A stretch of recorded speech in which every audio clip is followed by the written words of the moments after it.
શું ખરેખર આ 10 વર્ષનો બાળક કોઈ રાજા છે?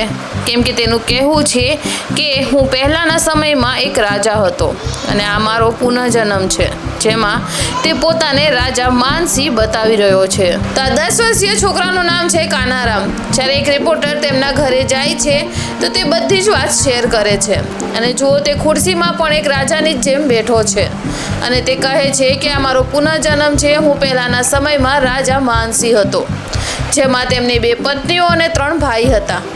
અને જ્યારે તેમના પરિવારજનોને પૂછવામાં આવે છે કે શું ખરેખર તે આખો દિવસ આ જ રીતે બોલ્યા રાખે છે, ત્યારે તેની બહેનો કહે છે કે અમે જ્યારે પણ જમવા બેસીએ છીએ તો આ અમારી જોડે જમવા નથી બેસતો, કેમ કે તેનું કહેવું છે કે તમે આ ખાવા એઠું કરી દીધું છે અને હું રાજા છું એટલે તમારું એઠું ખાવા નહીં ખાઉં.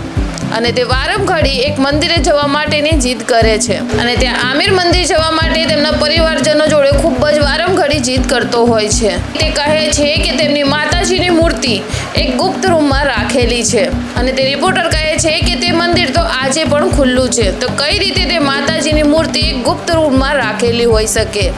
ત્યારે તે કહે છે કે ના, તે મૂર્તિ એક ગુપ્ત રૂમમાં છે અને તે મંદિર પણ બીજું છે. અને તે પોતાના પાછલા જન્મની વાત કરતા કહે છે કે મેં મહારાણા પ્રતાપ જોડે પણ યુદ્ધ કરેલું છે. અને તે રિપોર્ટર આની બાદ સવાલ કરે છે કે જે મહારાણા પ્રતાપ હતા તે પણ આ જ દેશના રાજા હતા, તો પછી તેમની જોડે યુદ્ધ કઈ રીતે કર્યું તમે? ત્યારે તે છોકરો કહે છે કે આપસી દુશ્મની પણ હોય છે. અને તમને શું લાગે છે કે શું ખરેખર આ રીતના કોઈ પુનઃજન્મ હોય છે?